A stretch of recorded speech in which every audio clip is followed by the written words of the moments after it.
Hello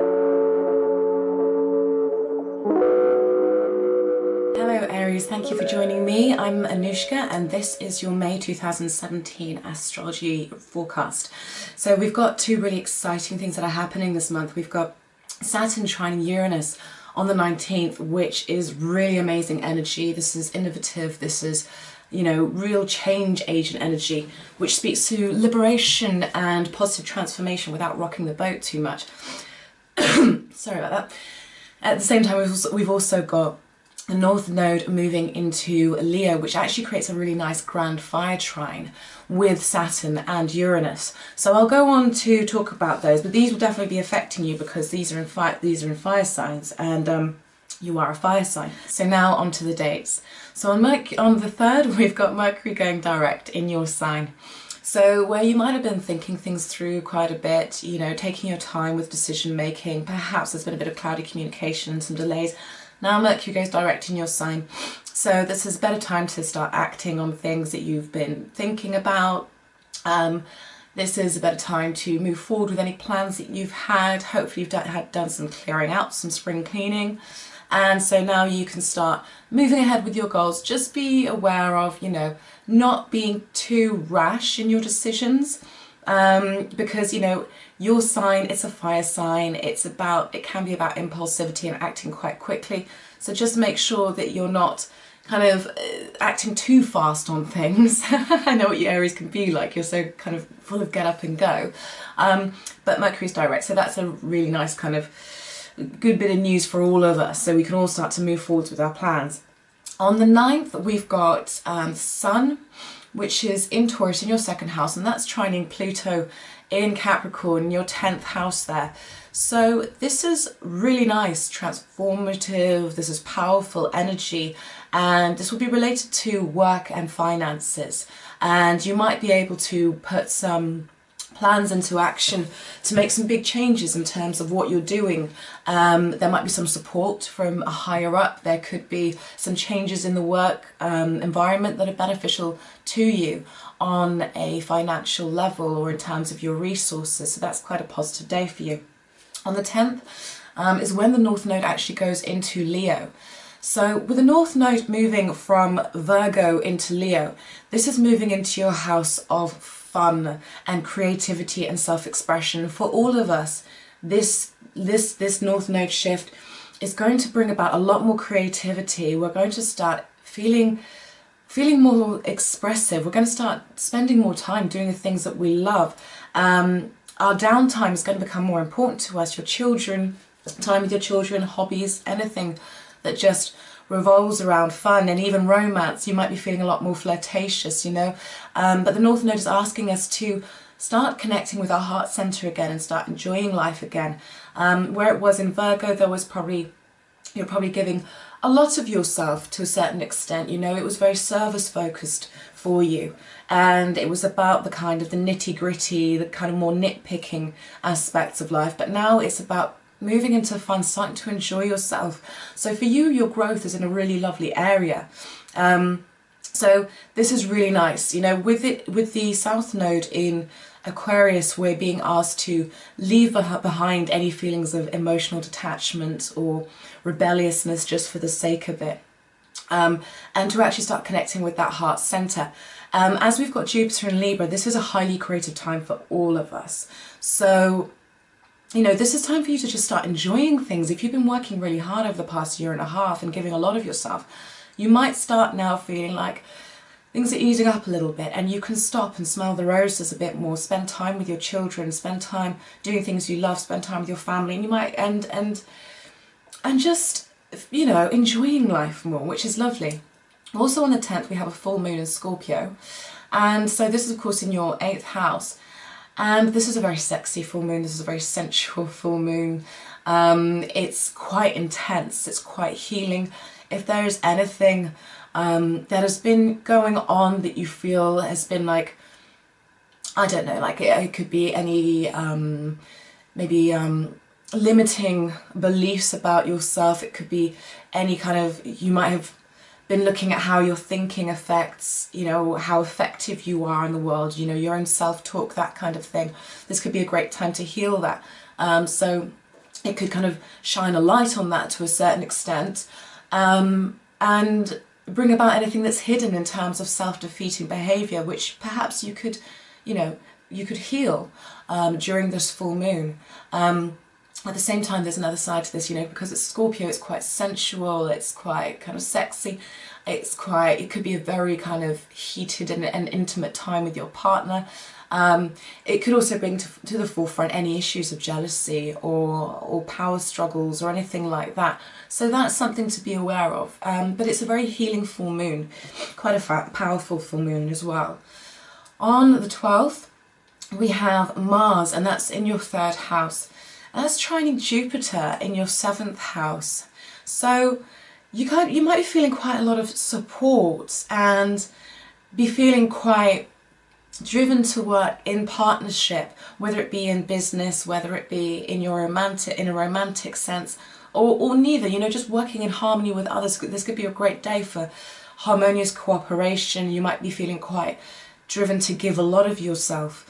So this is a positive day for that. You'll be wanting to create outcomes that derive benefit for everybody involved. So if there's anything, I don't know, if there's anything that you're kind of working together with somebody, if there's anything that you're working with somebody on, struggled with that, then this could be a really lovely day of, where you might be able to maybe expand the business, or you might be able to see things in a broader perspective in terms of how you work together, and you'll probably be putting a bit of energy into that. On the 16th, we have a Mercury entering Taurus. So Mercury now goes into your 2nd house.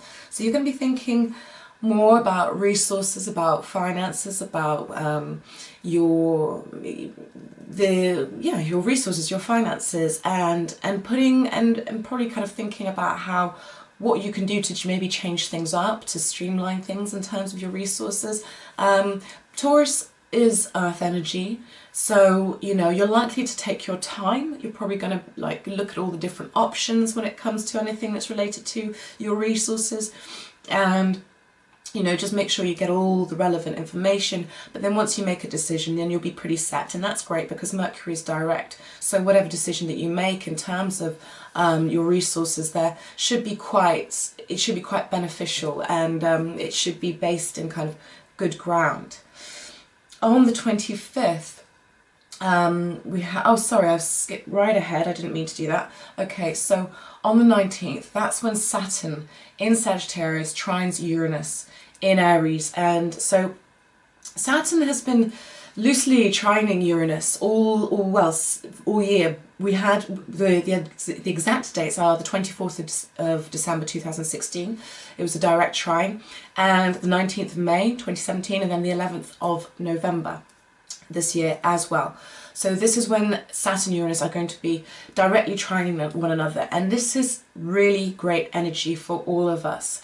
This is, like I said, this is revolutionary energy. If there's anything that you've been struggling with letting go of, or if you've been kind of banging your head against a brick wall with anything, then this is an opportunity to really transform and change that.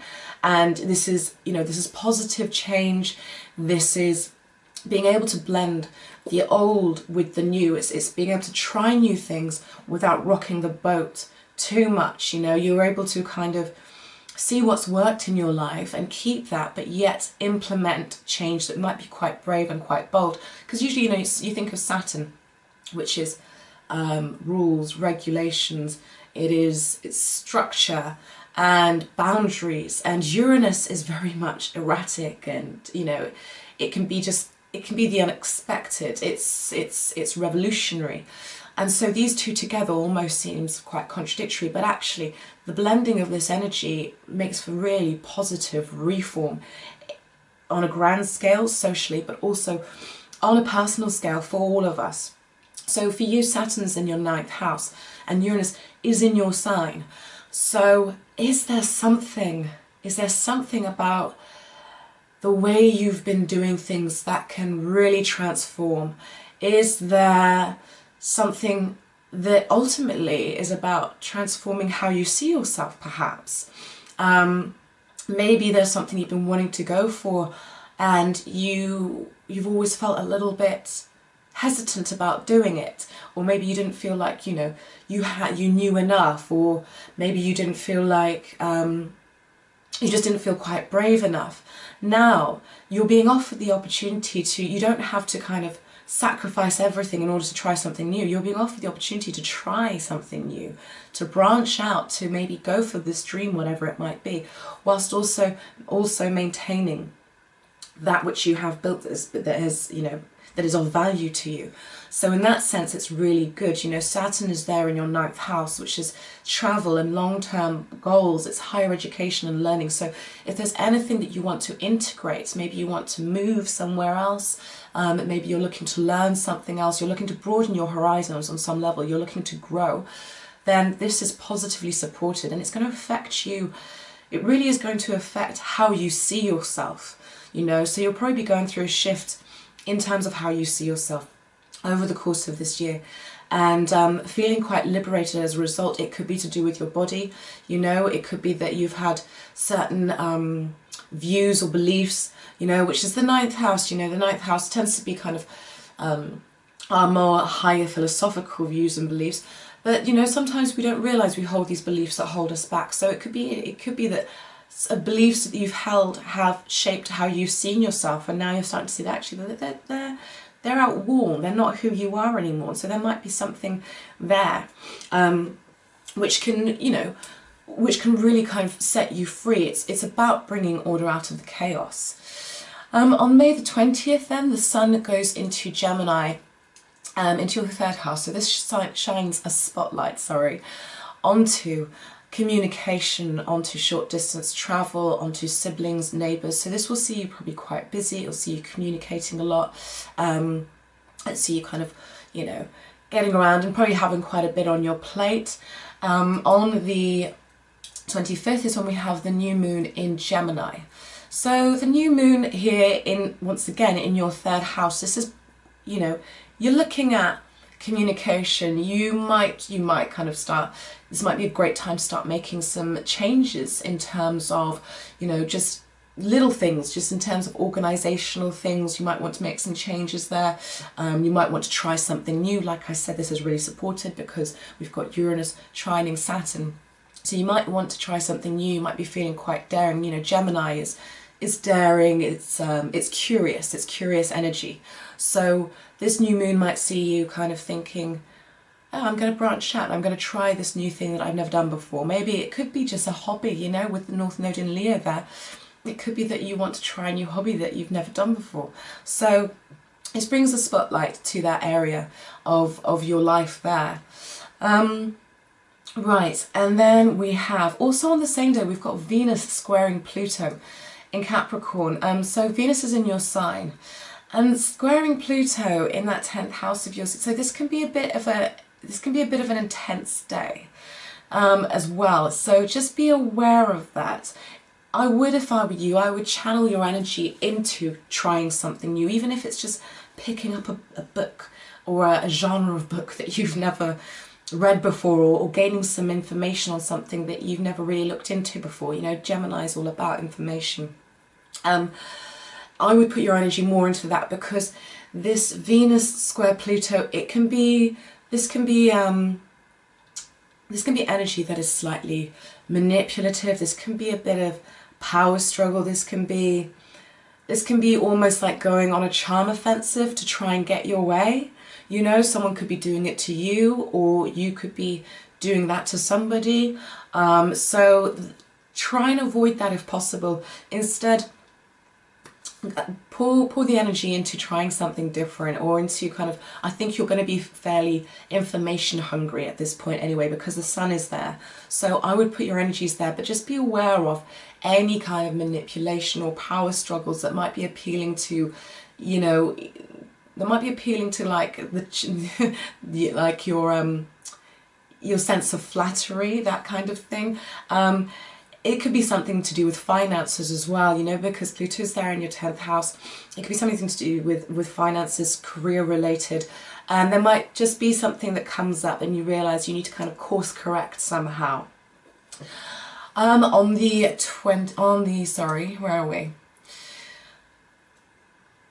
So on the 31st then, finishing off the month, we've got Mars in that third house, and that's sextiling Uranus in your sign. So this is looking for new experiences again. You might be feeling quite restless, like you just want to, shake up the everyday routine. Can you see a theme happening here? Just stop for a second. There's a theme happening here. With this Uranus trine Saturn, and with this new moon in Gemini, with the sun in Gemini, with Mars sextiling Uranus in your sign, this is a lot of energy that's speaking to curiosity, wanting to venture outside of your normal boundaries, wanting to try something new. So you are being encouraged to grow in some way and to do something that brings a spark back. And that's really great, because with that North Node in your 5th house, your path now is to start enjoying life more. So if there's something you can do that is going to bring excitement into your life, and it might be related to writing, it could be related to exploring, it could be related to researching something new, it could even be a really interesting turnabout in terms of circumstances with a sibling. It could be that perhaps if you haven't had contact with one of your siblings for a while, or things have been a bit tense, it could be that this changes, because Gemini rules this area. It could be that as you go about your daily routine and you're kind of going here, there and everywhere, the people that you bump into could end up being quite interesting, and you could end up having some conversations which inspire you to try something new. So you are being asked, you're being inspired. You're being inspired and you're being supported to change on quite a personal level. And I think though you're going to be feeling quite curious. You're going to be feeling quite ready for it. So this is really lovely energy, and I'm really loving May. There are a few challenges as always, with any month, but I really feel like, we're in a time now where we're being asked really to find out what our true soul's expression is, and to put it out there, and to not be afraid anymore, to not hold back anymore. And this is certainly true for you, Aries. So I just want to say, any planets that you have in any of the fire signs, Aries, Leo, Sagittarius, they're all going to be affected by the Saturn trine Uranus. And also, if you are born between April the 9th and April the 16th, then you're likely to feel this energy very strongly, this transformational, this liberation kind of energy, and this kind of ability to restructure, basically. This energy is great for being able to see complex things and work with them, and to kind of bring them down to easy workable units. It's great for leadership, it's great for business, so you might find that this is really supportive to your business, or if you want to set up a new business, you might find that you're kind of just on fire and you can see everything very clearly. It would make you a good leader at this time. So yeah, all in all, I think it's a really positive month, and I think we all deserve it. So have a lovely May, Aries, and I will see you soon for the full moon update and also the new moon update. Okay, take care. Bye-bye.